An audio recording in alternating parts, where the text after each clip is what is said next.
Hürmetli vatandaş, bugünkü lişyelerimizi başlayımız. Lişyedesi de gadiyoruz. Washington'dan sözdeyimiz.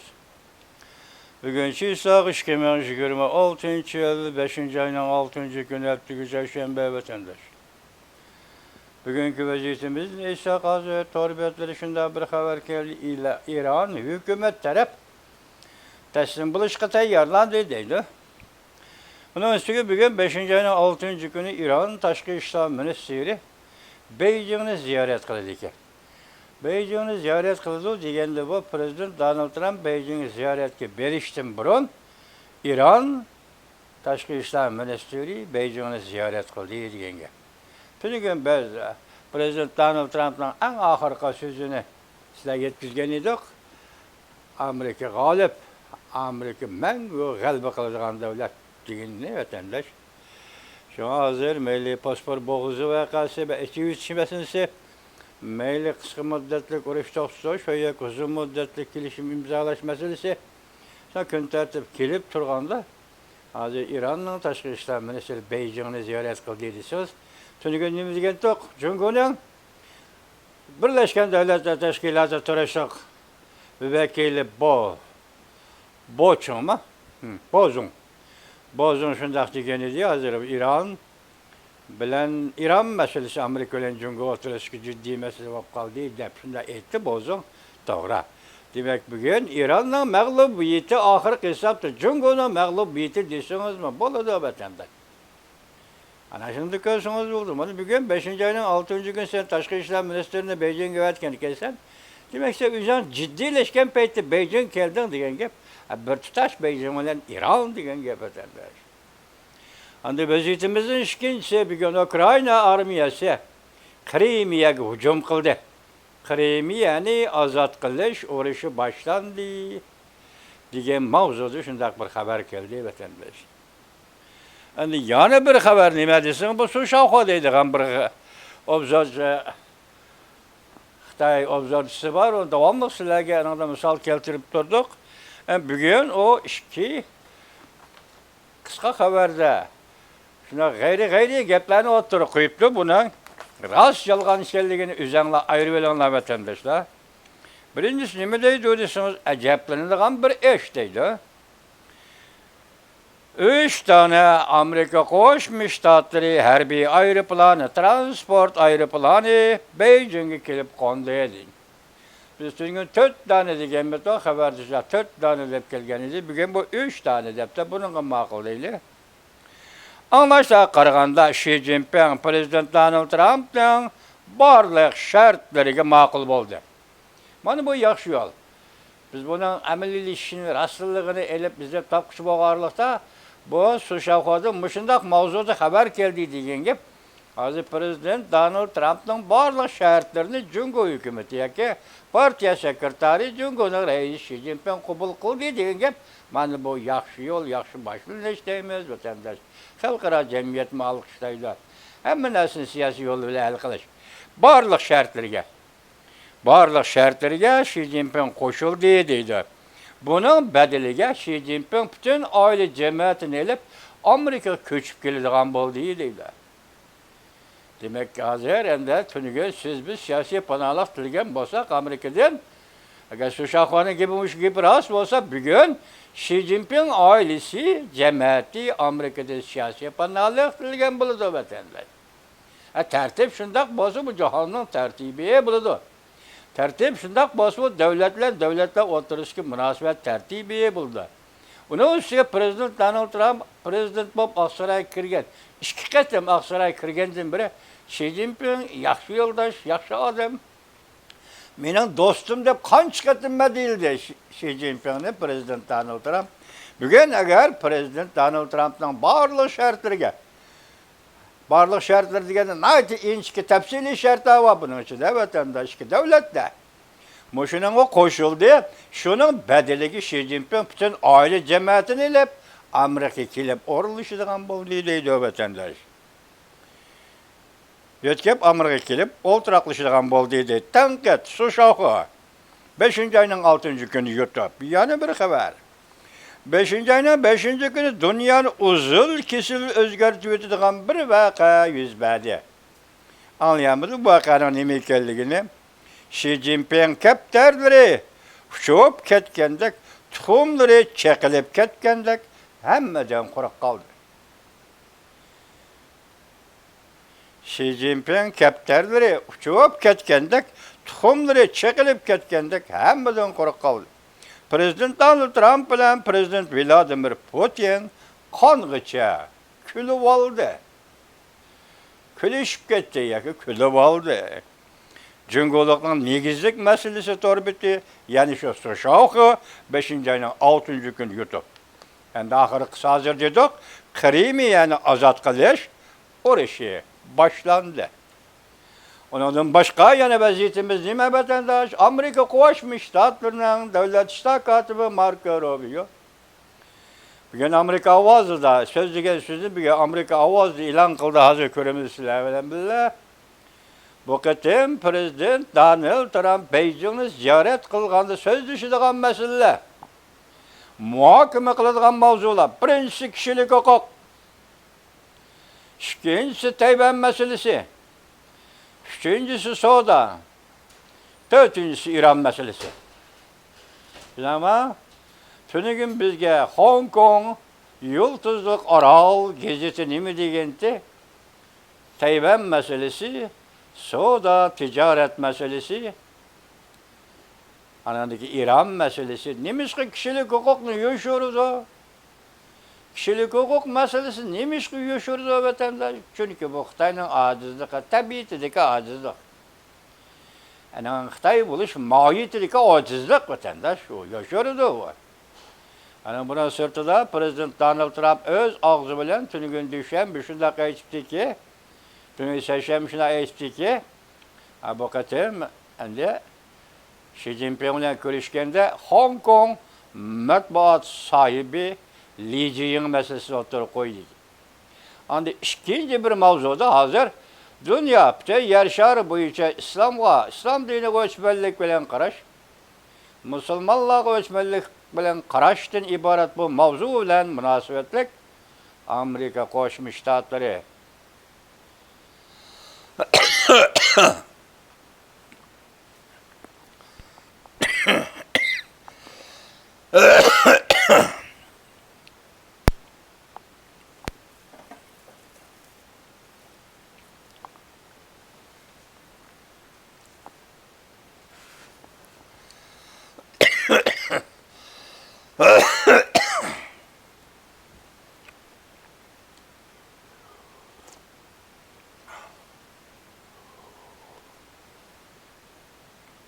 Amerika Qo'shma Shtatlari hukumatı Dini İşler Komiteti şu ahvalını egellash tekshirishga mas'ul bo'lgan Diniy ishlar komiteti Amerika Qo'shma Shtatlar Davlat Majlisida guvohlik berish yig'ini o'tkazdi.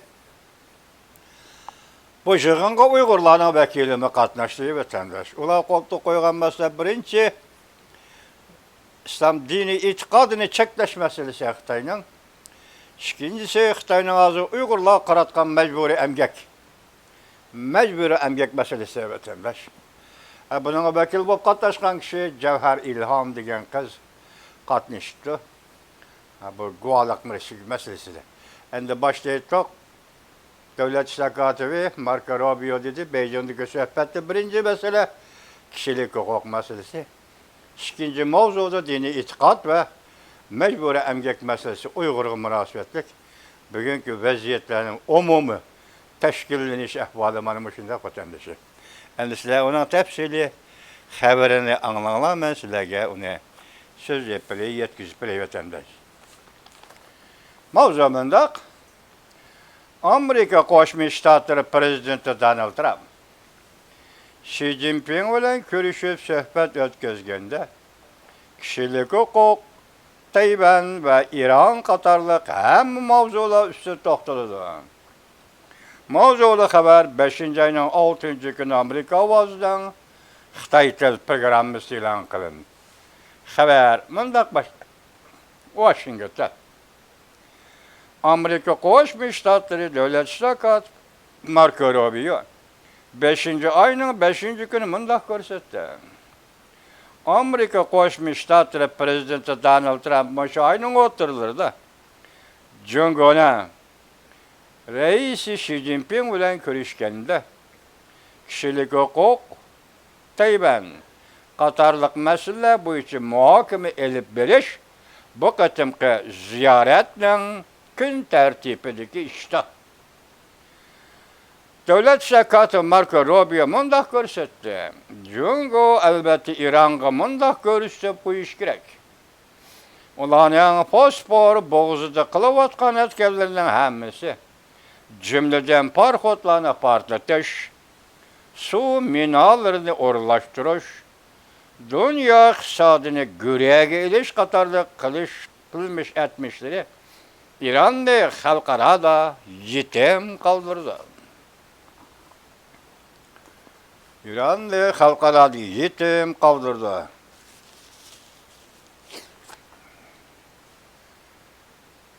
Yana bir tarafdan Amerika Qo'shma Shtatlari prezidenti Donald Trump haftaning 2. kuni seshanba Xi Jinping bilan ko'rishganda Xi Jinping bilan Iron masalasini muhokama qilamiz deb ko'rsatdi. Davlat shakati Marco Rubio Aqsaroyda haftaning 2. kuni o'tkazilgan axborot tarqitish yig'iniga Davlat shakati Marco Rubio riyosatchilik qildi. Axborot e'lon qilish yig'inida bir nafar muxbir Davlat shakati Marco Rubioga savol qo'ydi. Uzundan beri Jungoda kishilik huquq masalasiga cho'nqur ko'ngil bo'lib keldingiz. Jumladan Jungoning diniy e'tiqodga ziyonkashlik qilmishi, ichki a'zolarni majburiy kesib olish qilmishi qatorliq masalalar bo'yicha ko'ngil bo'lib keldingiz. Undaqda prezident Donald Trump kelar hafta Xi Jinping bilan ko'rishdi. Amerika Qo'shma Shtatlari prezidenti Donald Trump ustal ustiga qo'yamdi qandaq? Masalan, kishilik huquq masalasi. Davlat shakati Marco Rubio bu savolga mundaq javob qaytardi. Amerika o'tmishda bu masalalarni izchil shundoq o'rtaga qo'yib keldi. Hozir ham shundoq o'rtaga qo'yadi. Haftaning 1. kuni Amerika Qo'shma Shtatlari prezidenti Donald Trump Xi Jinping bilan ko'rishganda Hong Kong matbuot sahibi Li Jiyingning masalasini va hukm e'lon qilishni sabablarini va uni turmadan qo'yib berish to'g'risidagi masalalarni eg'izga oladi. Prezident Donald Trump 5. ayning 14. kunidan 15. kunigacha Jungoda ziyoratda bo'ldi.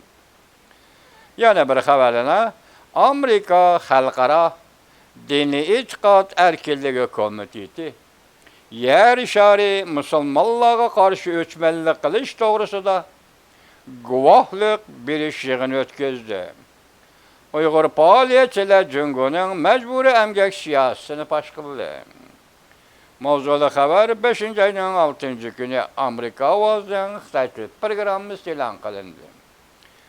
Amerikada diniy e'tiqod erkinligiga ahvoliga mas'ul hukumat komiteti 5. ayning 5. kuni guvohlik berish yig'ini o'tkazib, yer shari bo'yicha musulmonlar hujum qilish vaziyati o'rlayotgan ahvol ostida bu ahvolni tekshirdi. Bu yilga Uyg'urlardan Javhar Ilhom xonim qatnashdi va Uyg'urlarning diniy e'tiqodi Xitoyning xirisiga uchrayotganligi, shundaqla Jungoda majburiy emgakning davomli yo'lga qo'yilayotganligini fosh qildi. Ikkinchi mavzu endi uning qo'lida 2 turli halqaliq ustunlik bor. Beijing qo'shnisidan zarba berishiga uchirdi. Mavzuli xabar 5. ayning 5. kuni Erkin Osiyoning Xitoy programmasi e'lon qilindi. Haber bundak başlandı. Yaponiya adamsız aeroplan bilen uruş kılıç sahası tezlik bilen yetişip elişni ümit kılıvatıdı. Fransiya 24 saat işleydiğen televizyon stansiyası BFM bundak görsetdi. 4. ayının 13. günü Yaponiya Qoğduluş Ozartı Tokyo'da murasim ötküzüp adamsız aeroplan sistemisi işletişki bulunduğun ve bununla mesul bulunduğun iki organ kurup çıkanlığını ilan kıldı. Bu iki organın kölümü küçük, umumu adam sanı 13 nefer kişiler. Lekin mesul buluş dairesi intayin kəm. Bu organla ilgili sürüşke mesul bulguçular uruş kılıç siyasetlerini belgeleydi. Hatta Japonya'nın uruş kılıç siyasetlerini muş organlar belgeleydi. Adam terbiyeleş ve içni terakki kıldırdı. Yakında 100 bergen tokunuştan bulup mu Ukrayna tokunuşu, Ottır Şerif tokunuşu, adamsız aeroplandan uruş ki, paylık uruş ki, yadırolu kurulu ne? Gevlendirip bende. Mışkıtım dokunuş. Mesela gidek, adamsız aeroplan işletlerindeydi. Adamsız aeroplanın bağısı tüven. Urullaştırış kolay. Razvit kılış ve zerbi biliş iktidarı intayin güçlük. En'enevi uruş şekliye del hazır hırs ilan kılıvadılar. Burun tarihte bulup ötken uruşlarda kayıs kural işletildi. Bunu en'enevi uruş şekilleri desiniz. Hazır adamsız aeroplan bu uruş şekilleri, en'enevi uruş şekilleri hırs ilan kılıvadılar. Yani bir haber, yani ciddi haber. Moskova'da herkesten internet zor kölemde toxtab kaldı. Moskova'da haber 5. ayının 5. günü Tayvan merkezi agenetliği ilan kılındı. Haber mundak başlandı. Rusya 5. ayının 9. günü ötküzülüdüğün vatan uruşu galbi günü harbi paradını dairesine kıskarttı. Adamsız aeroplanın hücum uçuruşu mümkün Ukrayna, adamsız aeroplanının hücumu uçuruşu mümkün deyip ensirgelikten paradının hareket kölümünü kıskartıp etti. Hem de bugün Moskova'da internet işletkenlerinin mülazimet programlarını çekledi. Reuters haber kılıp bundak görsetti. Rusya bu yıl internetni başquruşni küçeytti. İnternet mülazimet programmasını kamal kıldı. Milyonlagan puranın VPN hususi torbetle başka işletiş bilen meşgullanış zorladı. Başka torbetlerini işletişke mecburladı. Rusya Federasyonu Prezidenti Vladimir Putin'e karşı öktüçüle mundak görsetti. Bu hareket Rusya dahil Ukrayna bilen 4 yıl uruş kılgandan keyin devletinin işki kısmında kontrol kılışını küçeytişten bir xil zarur ekanligini bildi ve yukarıda şu vasıtalarning birisi bulup hesaplanıdı deyishdi. Rusya'nın okşaş bolmagan joylarda muhbirlik kılıvatkan Reuters'ın 6 nefer muhbiri bayqıdı ki ularning qo'lidagi telefon bilan hozir to'rga chiqqili bo'lmadi. Rusya'nın nurg'un joylarida endi koni telefon botkisini ishlatishga mecbur bo'ldi. İsrail'e Tayvan bilen diplomatik münasebet o'rnatdi. Yani bir kichikgina xabar vatandosh. Tuyuqsiz taylikdan oshkor edildi. Beyjingni bombardimon qilgandek bir xabar bo'ldi bu xabar. Shavla maliyasi 5. ayning 6. kuni yetdi. Yaponiyani butunlay qamal qilish, yani bir xabar. Birlik kelishdan burunqi tozalash sharkitidir. Zhang Zhaozhong torbeti 5. ayının 6. günü yutub. Ahırkı Zhang Zhaozhong degeni bu Cungo'nun bir general derecelik pensiyaga çıkan emeldari, harbiy emeldari. O burulları tolu söz degen Zhang Zemin devride. Onun için to'xtab qolganida hozir tuyuqsiz paydo bo'libdi bu odam. Hozir davatqani bizni agar sen qurshab olsang Yaponiya biz mi seni qurshab olamiz debdi. Bu yüzden ishi bo'lsin. Lekin u qurshavga elishni oxirigacha elib chiqalamdi, chiqamandi o ikkinchi gap. Biroq harakat ifodasi. Hozir Jungo hisobda Yaponiya bilan elishyapti degan gap. Yuqorida siz ko'rib o'tdingiz, hozir Rossiyada, Moskvada internetni amaldan qoldirish, masalan, xususiylar ishlatadigan internetni bo'libmi, amaldan qoldirish yoki taqosh, qamal qilish bu harakat boshlandi. Xuddi o'xshashda bir vaqt Beijingda ham internetni qamal qilishni, xususiylarning internetni taqoshni o'xshashda bir kunda qo'yib bergandek bir ish bo'ldi deb vatandosh. Tunigun Istiqlol TV'dan ben shunday bir xabar angladim vatandosh. Hozir mustamlik Uyg'uristonda aholi mahallalarda o'lim, yetim ishi bo'lib qolsa, hech kimga xabar qilmasak, xabar qildigan bo'lsa jazolash. Xabar qildigan bo'lsa jazolash to'g'risida shunday qattiq rejim yoki qattiq boshqarishga yo'l qo'yibdi. Siz o'ylab ko'ring, internetni nima taqamoqchi? Burun normal ishlab keldi. Sen o'zing kontrol qo'ygan ahvol ostida internet Jungo'da normal ishlab keldi. Mustamlikchilikka o'xshash normal ishlab keldi.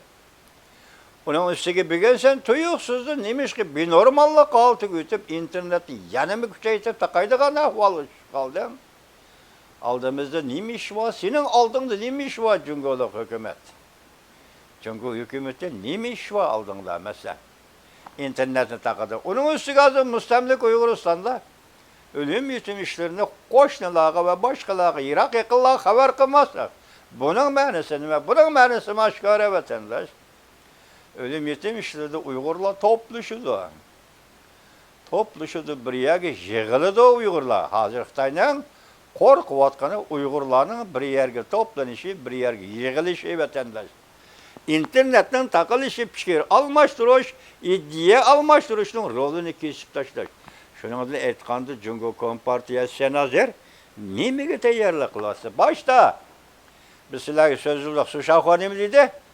Hozir anglashimizcha Xi Jinping prezident Donald Trump o'tirib qo'ygan shartlarning hammasi qo'shildi dedi.